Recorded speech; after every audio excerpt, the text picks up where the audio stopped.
It's not one of those shots that you would think is going to appeal to a lot of people with the ears cut off and stuff. It's not technically a perfect shot, but everybody loves this shot. Hello, everyone. Welcome to another episode of Photographer Profile. My name is Nathan Rupert, and I started this channel to give photographers a worldwide platform to share their work and stories. I have a couple today from the UK, Victoria and Scott. Hey guys, how are you doing?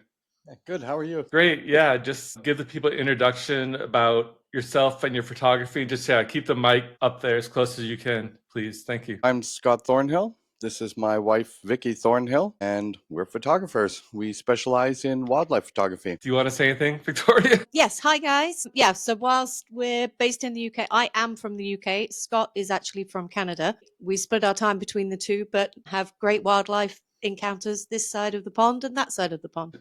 Are you guys professional photographers? Like, it's your full-time income, your full-time job?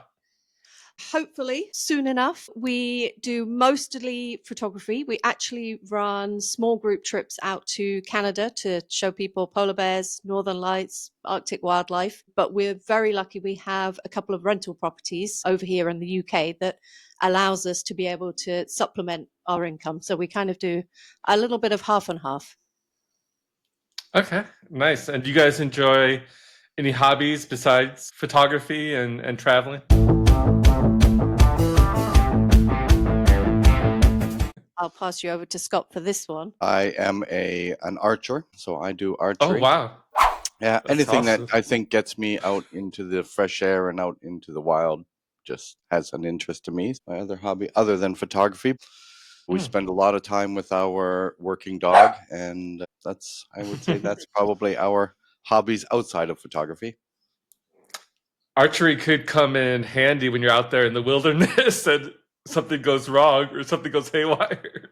You never know. Yeah, it's not a bad backup to have, but I rarely travel with my bow. It's just too big and cumbersome to take with you everywhere, but it's a bit of fun. Keeps me in shape. Awesome. Well, let's not keep the people waiting here. Let's take a look at your picture showcase. I picked out one of the pictures that you gave me. You don't know which one I picked out, so it'll be a surprise for you. But let me share my screen real fast. So this is a picture I picked for your picture showcase for the first one. I know this one very well.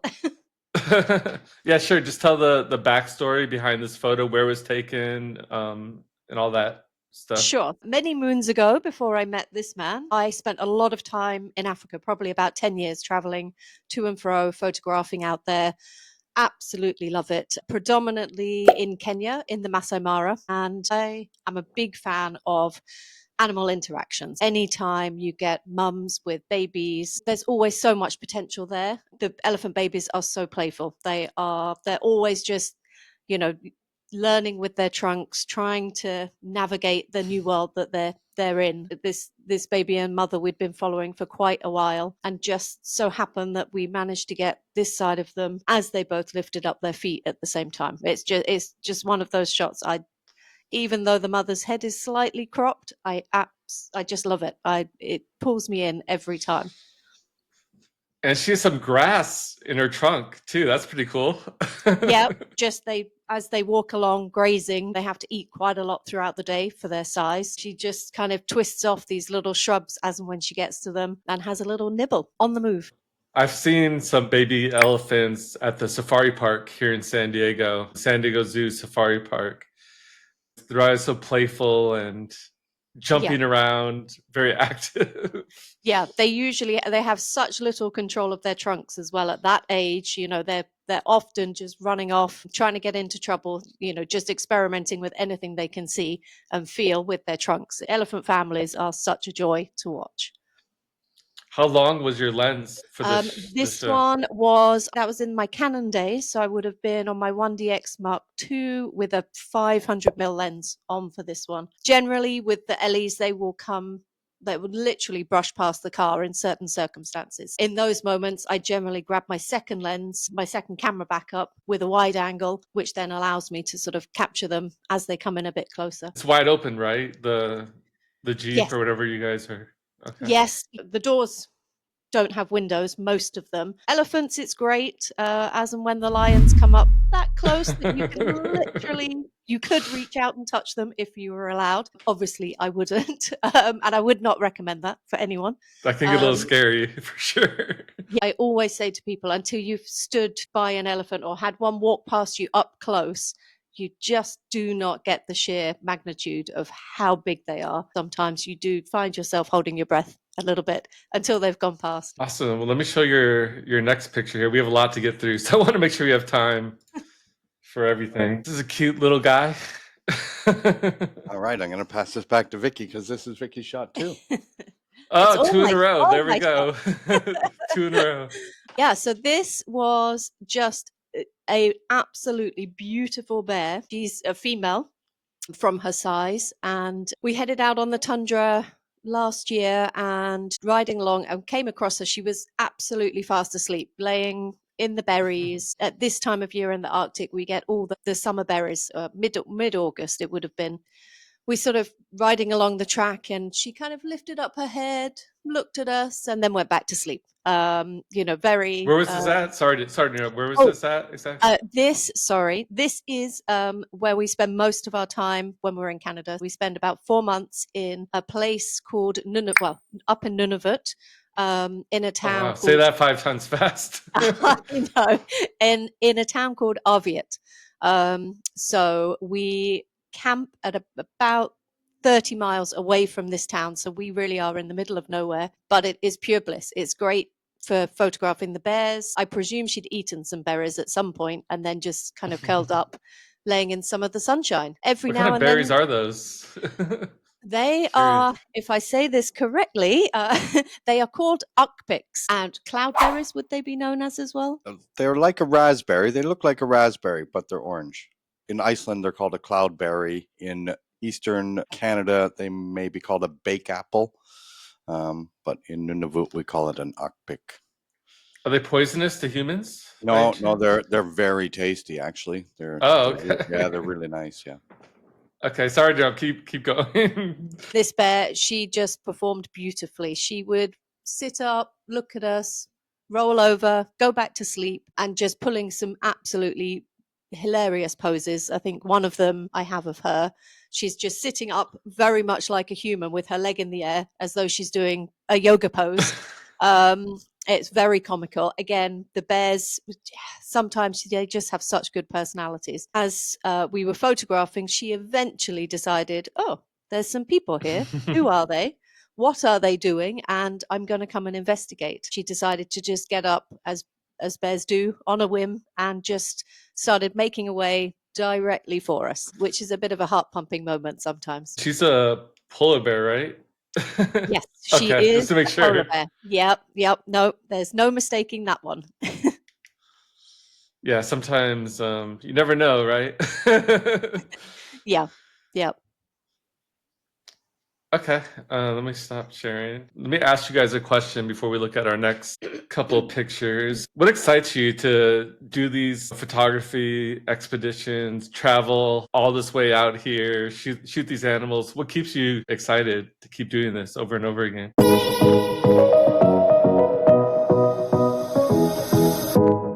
For me, I know it has always been about the experience, and the camera was just, in my early days, a way to document what I was seeing.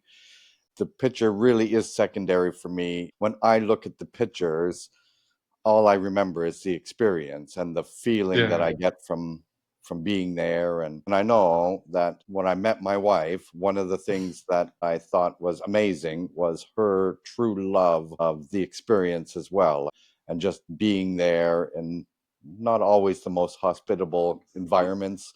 Yeah. But being there and enjoying it. The experience always trumps the photograph, but the photograph is the means for being there, if you will. So how did you guys meet? I'm just curious. Well, I have been running polar bear expeditions for a lot of years. Yeah. And then at some point in time, my wife had come to photograph bears, and we have met, and our mutual love for for polar bears. For polar bears, anything exciting, anything adventurous. Being cold. Yeah, it just really worked for us. Here we are. I would say that's a little less romantic than I might have put it, but But we'll quicker. go with that version. It is a much quicker version. But yeah, flying into the middle of nowhere and waiting to photograph polar bears, and you don't expect to then meet someone who will, a few years later, become your husband. There you go. Congratulations. Never know. No dating apps here. You guys met in real life. That's rare these days, you know. I only had to fly on 3 planes and 2 overnight trips to get out there in the first place. It's worth the journey. All right, let me get your next one ready here. I don't know whose photo this is, so we'll see if we get one for Scott. Luck of the draw. Yeah, there might not be any of mine in here. She loves a bit of glory. Okay. Nope. Well, you've Is not this been to Africa, so. Yeah. Is this hers again? I'm spotting a Oh, we have theme a here, lot. Nathan. So. Again, one of my absolute favorites from some of my time in the Maasai Mara in Kenya. This shot in particular, she actually had about 6 other cubs following her from behind. They'd all been having a feed, and then it was kind of playtime for the cubs, but Mum was just over it by that stage. So she got up to wander off, go and lay in some shade. And this little cub was like, no, I'm not done. And was sort of like tugging on her leg. Not long after this shot, the cub was sort of clinging onto the end of her tail, just desperate for her not to go and to keep sort of playing and feeding. I'm sure every mother has felt this way or had their baby do this to them, pull on them. 100%. This. Yeah, when I first posted it, that was actually the majority of people that came back were all mums saying, "I know how she feels." Awesome. All right, well, let me do the next one and see whose it is. Might have found one of mine, Nathan. Woo! We did it. Yeah, so where was this taken at, and what's the backstory for this shot? Yes, this is along the shores of the Hudson Bay in Nunavut. This is an Arctic fox in its summer colors. We had posted up on really close to a fox den to wait out some polar bears, and all of a sudden the foxes realized we were there and started to investigate, and they're quite curious. This little fella at some point had obviously made a burst run in towards the camera. I would have been shooting my 500 mil lens at this point too. Okay. They were just playing in front of us and had a great old time when my lead guide threw a rock at me. I turned around. There was 3 more foxes from a competing family den from maybe a kilometer away, half a mile. Oh, wow. That had realized we were also there, had snuck in behind us, and were actually licking out the soup bowls that we had for our clients. We had a bowl of soup while we were watching these foxes, and they were cleaning out our soup bowls behind us. Oh, gosh. But my guide didn't want to say Did foxes in front of you and behind you at the same time? Yeah, and close enough to come up and lick our soup bowls. They're a bunch of fun, and they're actually... Did the two competing, they see each other? The two fox groups? Yeah, their dens are only about a half a mile apart or a kilometer. They run into each other all the time. They're not strangers to each other. You don't see them fighting or anything. Then throughout the year, as they change colors, they give you lots of different looks, I guess you could say. So really one of my favorite animals to photograph. When they're grown, what color do they get? Transition to white. So during the winter, they'll go all white. And then during the summer, they'll be this 2-toned malted brown. I love how alert it is with its foot up, ready to pounce. Or ready to run, maybe. Fight or flight. Yeah. No, great subjects to photograph. A lot of fun. Let me ask you a question again. Shooting these animals, what is the best photography advice you can give to people that want to shoot similar shots like you have, that you've learned through your experience or from mentors? What kind of photography advice do you give people to kind of get the same shots that you guys have?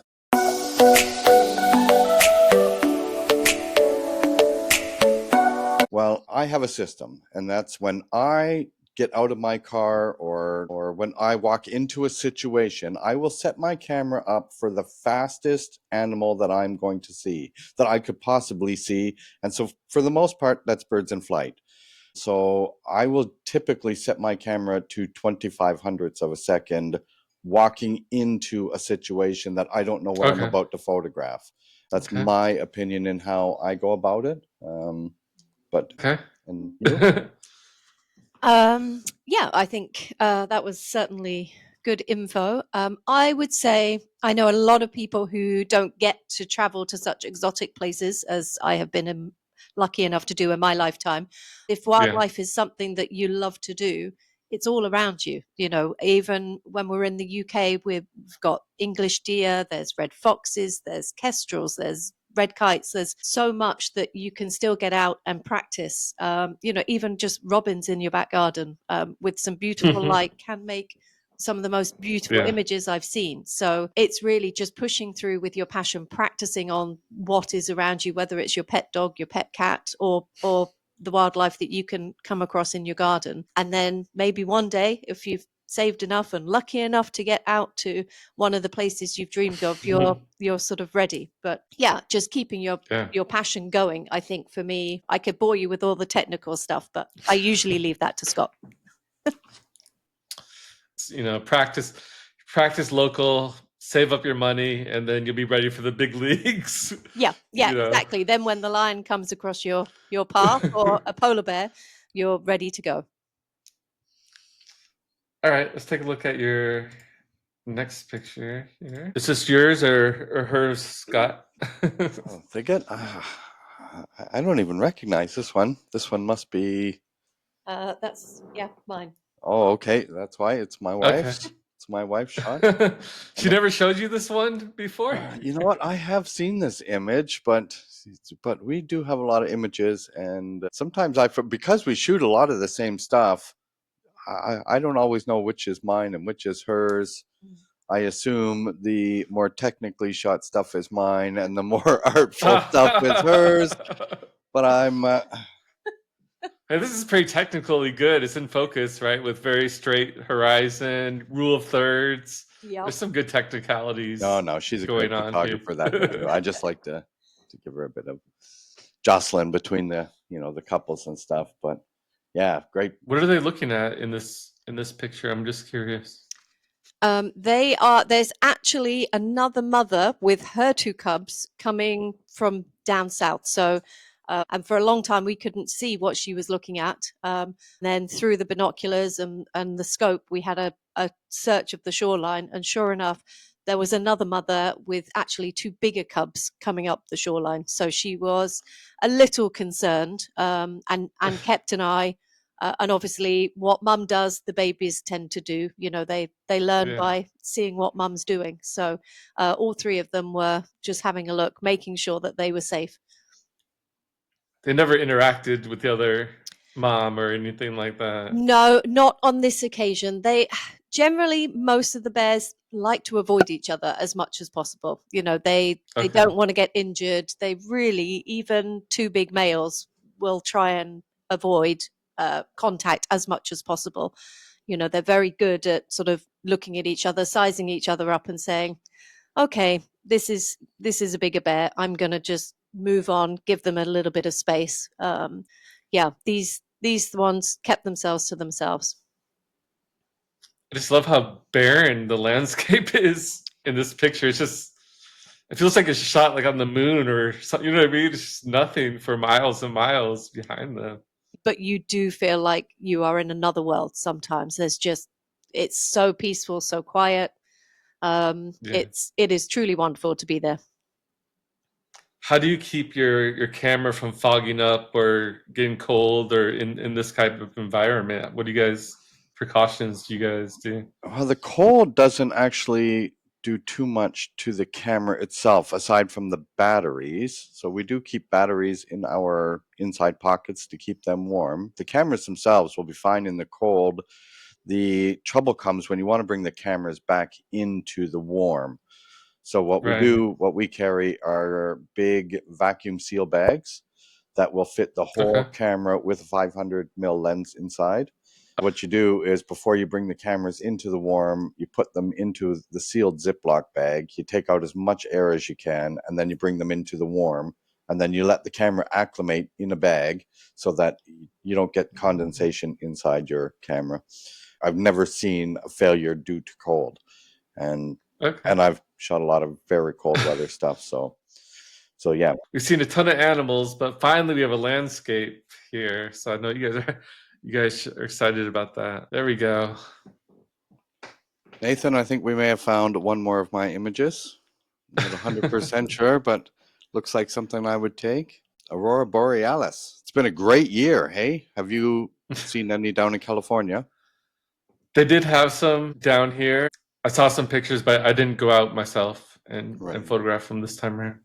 Right. This is on the McConnell River, and we set ourselves up on this one particular spot on the river purely for reflection shots on the Northern Lights. So we have quite a few different locations right beside the camp that give us this these amazing images of the aurora with the reflections in the water. I just absolutely love it. How Yeah. long was this exposure? This would have been probably 20 seconds. 20 seconds? Yeah, Okay. I don't have the metadata in front of me, but if I was a betting man, I would say somewhere between 15 and 20. Any filters or HDR or just a single No, exposure? yeah, single exposure straight out of the camera. If anything, I tried to dumb them down a little bit to look a little bit more like what we see. So yeah, we're really lucky. It's kind of how How I often do edit. you see this by your camp? Or Yeah, every night that the skies are clear. every night? Yeah, Wow. every single night. We're really blessed with having, for starters, amazing skies because it is a very flat environment. We just happen to be in one of those spots where the aurora is vibrant a lot. Yeah, so And I just love the spectrum of colors going from green to light purple to dark purple. That's cool. and when you see the sheer amount of stars in the shot too, and yeah, I love the lines of this shot too. One of my favorites. Awesome.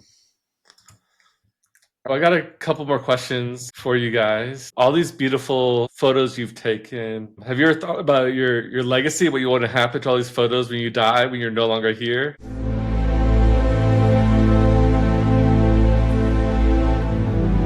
Do you care what happens to your photos? You know what? For me, no. I hope maybe some of my family one day looks at it and is inspired. But for what happens to the images, no. It's the experiences for me. When I'm on my deathbed and I look back, I'll remember the experiences, not the images.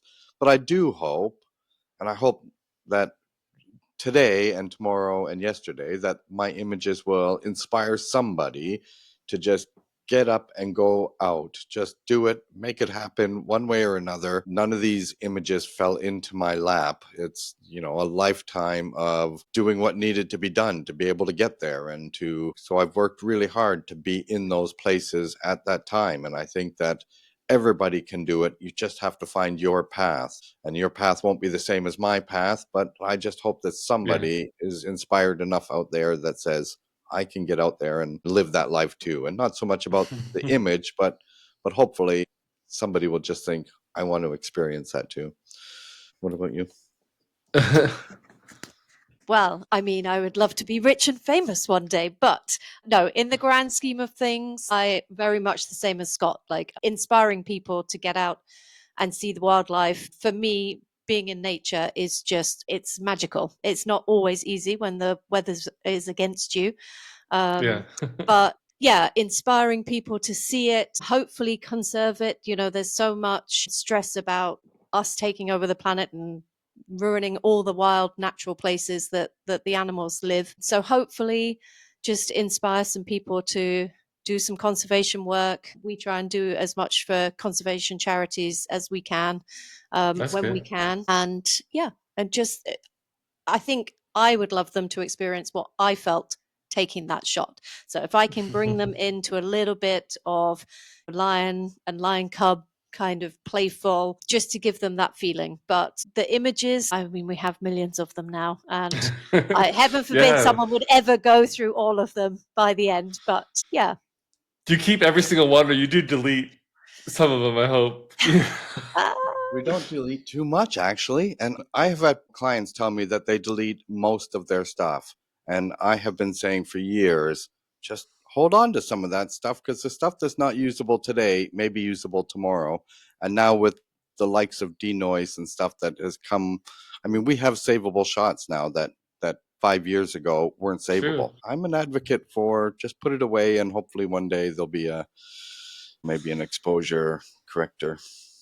Hey, as long as you have money for those external hard drives and stuff like that, I guess it can get expensive, saving too much stuff.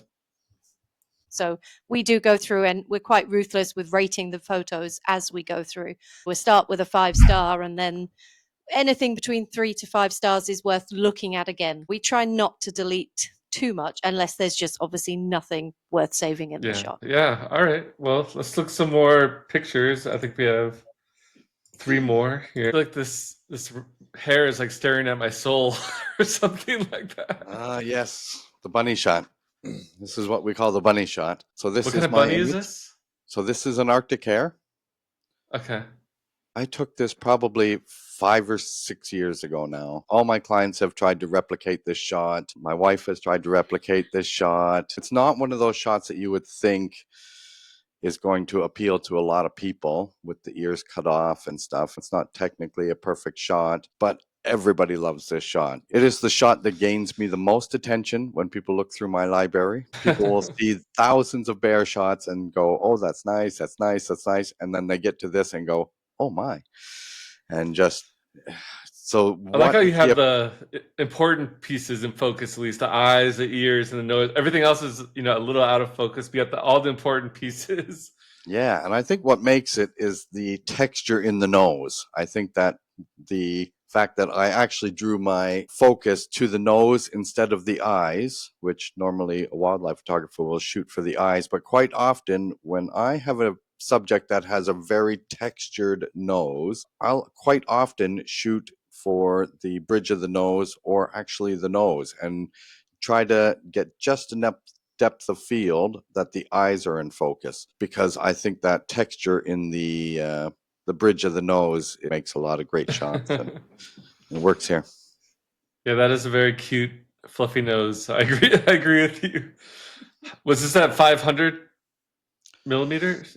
This was actually shot with a Sigma 150 to 500. It's not a lens I use anymore much, but it was a really great lens for me while I'm guiding bears, because quite often I put my camera down when it gets inside of 500 millimeters because I'm doing bear deterrent stuff. Yeah, and that makes sense. yeah, but sometimes I would pull my camera back up and I would need something quite a bit wider because the bears were being quite a bit closer, but be deterred at this point. So that was a really great lens. It's still a great lens today, I think. Awesome. Well, cuteness overload there. Let me share your next one. This guy's in his own little world, little cave or somewhere. This bear is actually tucked up on the side of an iceberg, hence why you can see some of the blue in there in the ice. It makes for some just epic photography, and you can't see it in this shot, but if you were to zoom out, the bear looks tiny in the landscape, which you don't expect from a very large male polar bear. But there's something truly magical about being able to capture them with icebergs. A little fluff of hair falling in the center. Yeah. There. The texture that you get when the light hits it right, especially if the bear's a little bit wet, so the fur really can stand out. Looking at you guys, I think maybe they're not ones to really rush in necessarily, but they will observe you, and it does feel like they're staring into your soul sometimes. You just kind of even though we'll be far away sometimes with the long lens, I still find I'm holding my breath in certain times, just, can it hear me? Can it see me? Which obviously they can hear you, they can see you and smell you from a very long distance. But yeah, it's wonderful to see them looking healthy in great light, you know. All right, before we look at your last picture, I know you love these questions. I have another one real fast here for you. Do you have a dream shot that you hope to achieve someday in your mind? I want to get the shot before I die, or it's on my bucket list.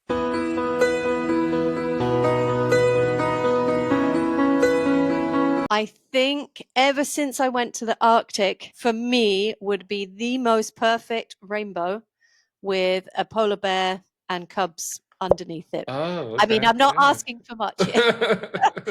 We Just make a do. rainbow appear. Just make a rainbow appear. Nothing crazy. Yeah. Throughout our season, we do get a little bit of rain sometimes that can create some, rain and sunshine. So we do get rainbows, and we obviously have polar bears, but trying to get them in one shot and have everything perfect. One day it's going to happen, but not yet. Not yet. Watch this space. We need a rainbow tracker, kind of like. Yep. How about you, Scott? Any dream Uh, shot? yeah, for me, I'm going to go to northern Scotland. My dream shot is a Highland cow. I Oh, have, yes, I okay. know it's for a wildlife guy, it seems a little crazy, but I have had this shot envisioned in my head for about 4 or 5 years now. I have yet to get it, but it's just of a Highland cow, really uptight portrait shot, and just for me, that's one that's haunting me. I think And you're the only photographer that probably has ever said that yeah, before. yeah, I know it's one of those things, but when you've shot a lot of other wildlife, and the something that doesn't kill you is intriguing to me, I guess. Something that doesn't want to kill you. That's funny. But Well, yeah, glad no, I asked the Highland cow. question. Who knew that we get such interesting answers? Yeah, Highland cow. Okay, let's take a look at the last pick I chose. See, we're not all about those animal pictures. Yes. This is taken obviously of our camp. You can see there's one of our ATVs just by the side of the tent. You feel like a tiny speck in the universe when you're in such big skies. Yeah. I'll zoom So out a little bit so people can feel tinier. There you go. oh yeah. That's how Yeah, tiny you feel. it really is. And it was just, we were out looking for northern lights on this night. And it was one of those moments where you just kind of want to drop the mic and say, boom, I've done it. Like that's the shot. And obviously for us, it holds a little bit of extra love because that's where we spent that year. We were literally in that tent for 100 days. It's amazing to have such an awesome shot of it. Do you have a tent heater and all that good stuff? Yeah, we do. We do. It's funny. Our season, we start off in about 28 to 30 degrees plus, and then Celsius. Yeah, Celsius. And then it will drop down probably to about minus 30 by the time we Oh leave wow. the season. But we do run a diesel heater, which it works great for us. Occasionally, we will run two in the big tent if it's needed. How long exposure is this, and what ISO did you use? Do you remember? This would have been 25 seconds, 6500 ISO. Oh, 6500. Wow. Yeah, 6500. If you want the Milky Way, you got to go to 6500, which was the technical advice she was talking about.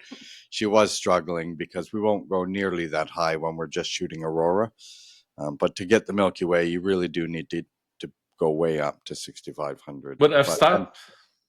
this is 2.8. So this was 2.8. shot. Okay. Yeah, Vicky shoots the Z9, and this was her 14 to 24 2.8 lens. Okay. I have one final question for you guys, and then we'll wrap things up. You've had all these animal encounters. You've done all this traveling. Do you have any wild or crazy things you've seen happen between animals or happen to you or other photographers in all these trips and adventures that you guys have been on? Anything crazy that you can think of?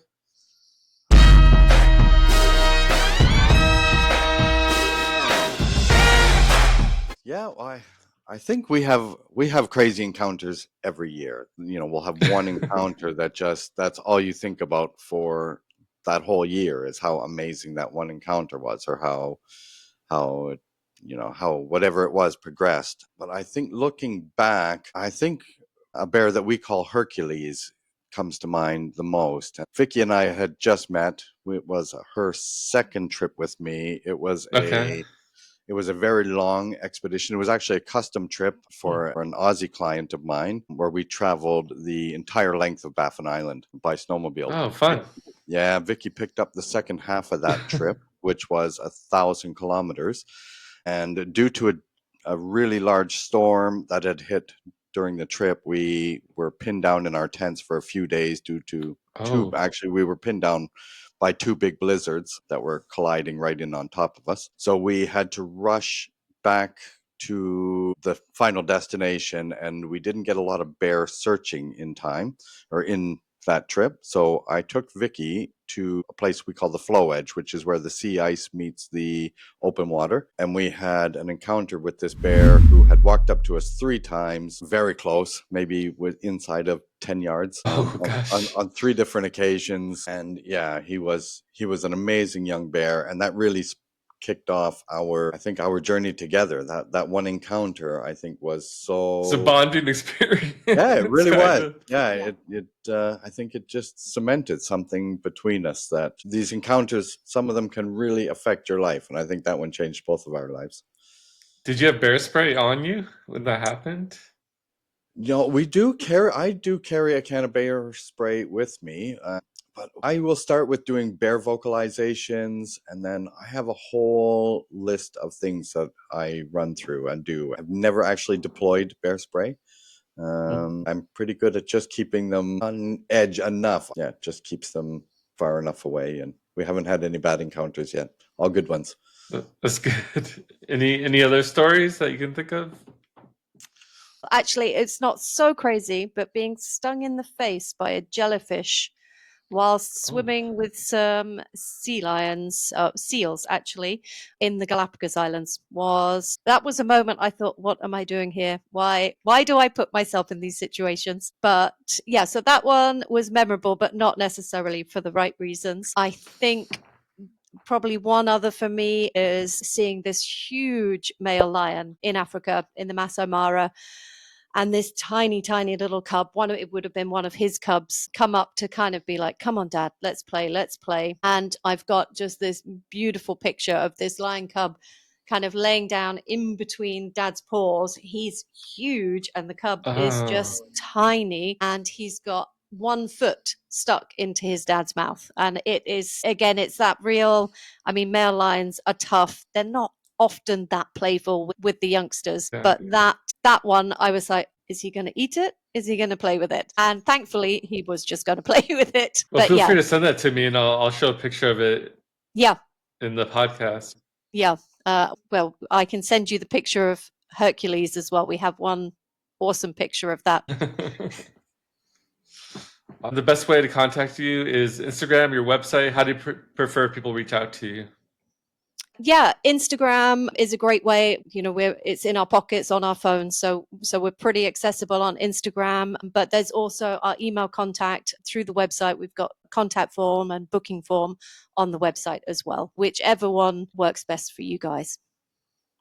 Okay, yeah, and I'll post both those here in the video so people can.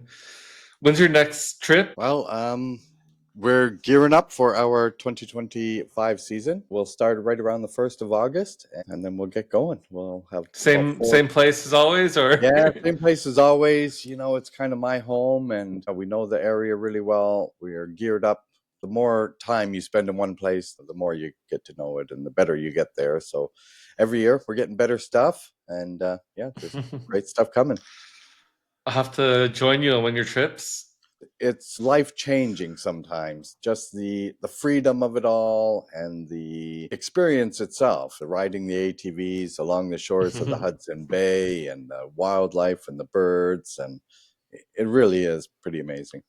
How many people do you limit your trips to, or? It's 4 max. Yeah, so we have Oh, okay. probably one of the most exclusive small trip programs out there. Yeah, and we're the only operator in our area too. Oh. It's just the 4 clients around. There's no other trucks that show up, or there's no other people that come around. It is, our clients have complete exclusivity to the bears around us. Well, thank you so much. I know it's very early there. I appreciate you waking up early to do this. And thank you so much for joining. No problem. Thank Thanks. you.